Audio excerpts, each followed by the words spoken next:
തോട്ടത്തിൽ silver collections, തോട്ടത്തിൽ arcade, opposite Sayana hotel, TB junction, Muvattupuzha. UDF അധികാരത്തിൽ വന്നാൽ കേരളത്തിലെ യുവതി യുവാക്കൾക്കായി മികച്ച പദ്ധതികൾ അവതരിപ്പിക്കുമെന്ന് കോൺഗ്രസ് പ്രവർത്തക സമിതി അംഗം ശശി തരൂർ MP. വാഴക്കുളത്ത് UDF സ്ഥാനാർത്ഥി ഡോക്ടർ മാത്യു കുഴൽനാടന്റെ റോഡ് ഷോ നയിക്കുകയായിരുന്നു MP. നിയമസഭാ തെരഞ്ഞെടുപ്പിന്റെ ഭാഗമായി മൂവാറ്റുപുഴ നിയോജക മണ്ഡലം UDF സ്ഥാനാർത്ഥി ഡോക്ടർ മാത്യു കുഴൽനാടന്റെ റോഡ് ഷോ വാഴക്കുളത്ത് നടന്നു. കോൺഗ്രസ് പ്രവർത്തക സമിതി അംഗം Shashi Tharoor MP road show നയിച്ചു.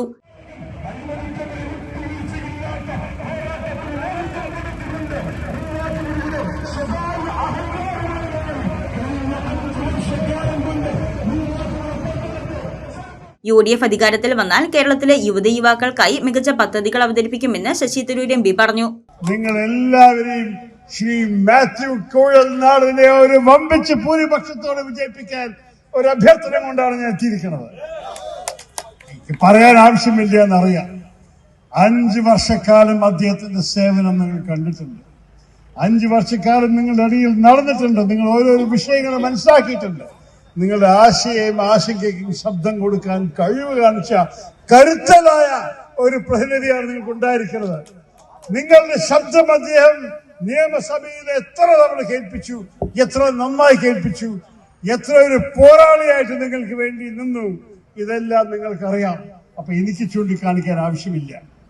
ആ സേവനം ഇനിയും 5 വർഷക്കാലം മൂവാറ്റുപുഴയ്ക്ക് ആവശ്യമുണ്ട്. KM Saleem, KM Pareed, Jose Perumpillikkunnel, Jose Vallamattam, Subhash Kadakkode, Shaison P മാങ്ങഴ, ജോൺ കളമ്പാട്ട്, സന്റോസ് മാത്യു, ടോമി തന്നിട്ടാമാക്കൽ, സമീർ കോണിക്കൽ, ജിൻഡോ ടോമി, ജെസി ജെയിംസ്, മുഹമ്മദ് റഫീഖ്, എബി പൊങ്ങടത്തിൽ എന്നിവർ പ്രസംഗിച്ചു. News desk Muvattupuzha news. എന്റെ കാഴ്ചയ്ക്ക് ചില ബുദ്ധിമുട്ടുകൾ അനുഭവപ്പെടാൻ തുടങ്ങിയത് ഈയിടെയാ. ആദ്യം ടെൻഷനായി. മകളാ പറഞ്ഞത് അഹല്യയിൽ പോകാൻ. അഹല്യയ്ക്ക് 30 വർഷത്തെ പാരമ്പര്യവും വിശ്വസ്തതയുമുണ്ട്. അഹല്യയിലെ വിദഗ്ധരായ ഡോക്ടർമാരുടെ ചികിത്സ കൊണ്ട് എനിക്ക് എന്റെ കാഴ്ചശക്തി പൂർണ്ണമായും തിരിച്ചു കിട്ടി. ഇപ്പൊ എനിക്ക് ഈസിയായി വായിക്കാം. നേത്ര സംരക്ഷണത്തിന് നമ്മുടെ Ahalya. Ahalya foundation eye hospital, കേരളത്തിൽ എല്ലായിടത്തും.